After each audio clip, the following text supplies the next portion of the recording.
So we've been planting lavender all up this path, and we've kind of ran into a weed problem. It's all overgrown, and really overgrown. So we come over here, I'll show you how much the grass is shading it.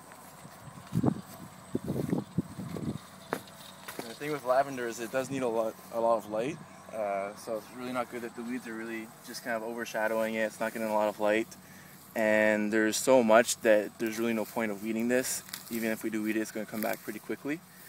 So what we've done, what you see over here, we started to sheet mulch it. And what that is basically we take a bunch of organic matter. In this case, cardboard does the job pretty well. And we put it directly over, we cut holes out so the lavender can grow through. And what this does is it really just, first of all, it keeps in all the moisture, so the ground kind of retains all its moisture. It doesn't really dry out. No weed's going to get through that. It's going to break down over time. And yeah, it'll just make a really good growing environment, especially for the lavender.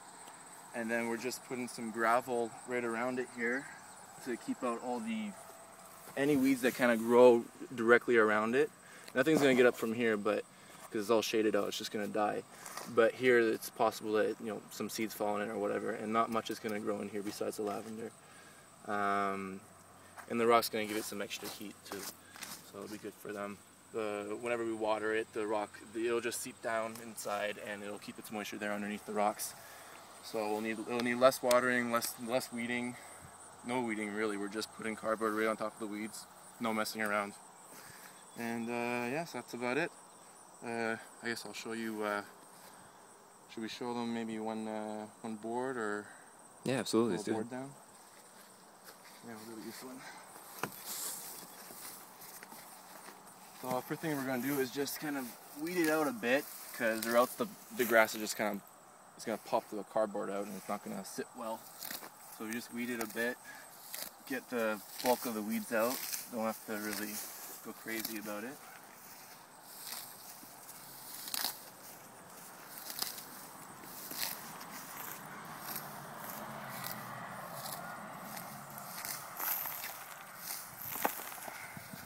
Spot.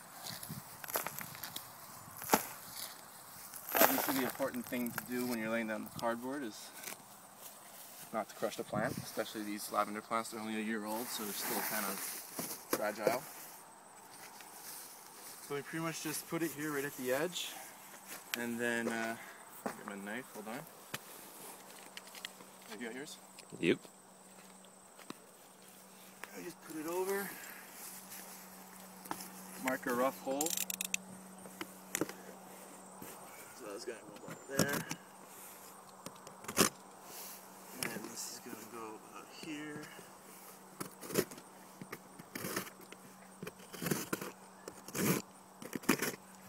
Just cut a hole out.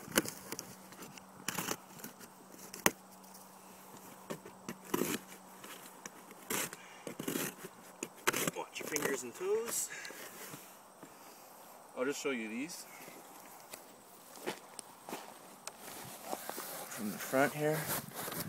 Make sure to kind of try and get these stragglers out from here too, because they will go through if they can. Oh shit. Okay, that's okay. So lay this part down, and then we're going to lay this other part down.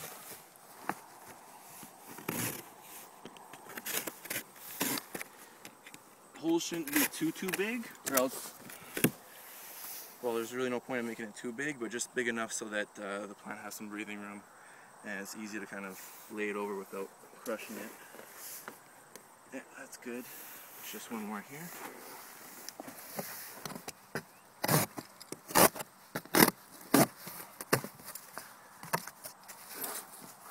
This one has a bit too many weeds.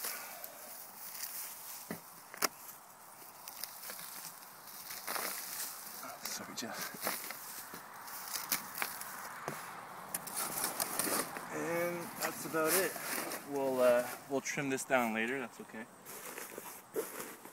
And what we're gonna do is, the cardboard, especially as soon as there's a bit of wind, it's gonna kind of just blow up. So you just lay down a few of these bricks right in between here. And then next thing to do is we just give it a bit of water. Have some preliminary watering. You have a water bucket filled anywhere? I think those 2 big ones are full.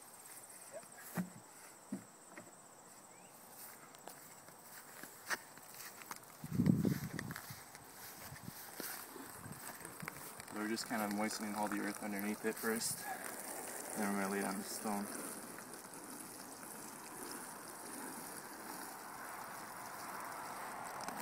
And this cardboard is going to completely disappear over time too. It'll just kind of become part of the ground. And any weeds underneath it will be long gone. And we keep mulching over it, and just keep killing the weeds, but keeping the plants exposed so they can grow well. And then, so the last thing to do is just get some stone.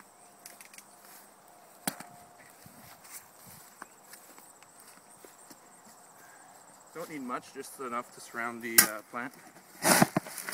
This is actual stone, this isn't powdered stone. This is 1/4-inch crushed stone. Okay. I went with the smaller ones just so it keeps the weeds out a bit more. So with the bigger variety, there's quite a bit of space for a plant or any sort of weed to grow out in between it. So when it's smaller, it's obviously more dense and it's a lot harder for the weeds to go through. So I'm just going to put some here. And just start by putting it around it. Don't drop it right on the plant, because that's bad news bears. And just try to prop it up a bit. If the plant's already leaning over, you can use the stone to just kind of put it in the right position. It doesn't really matter if you cover the base. For example, with fruit trees, it's not a good idea to cover the base with earth, because it'll just kind of rot away with the moisture there. But with the stone, it's not going to hold any moisture, it's just going to go right through into the ground. So the stone could kind of just keep it propped up here. As long as there's enough leaves to get the sunlight, it'll do fine. And then you just give it one last watering, just to kind of set it in place. Water the whole cardboard after, so it just kind of sets in the ground a bit more, and then you're good to go. After all this is done, we're going to put a bit of earth over it, just a fine layer of black earth, and we're going to throw some clover seeds over it, just so that could kind of grow before any sort of other grass or something grows on top of it, because we here like clover instead of grass. And that's about it. Beautiful.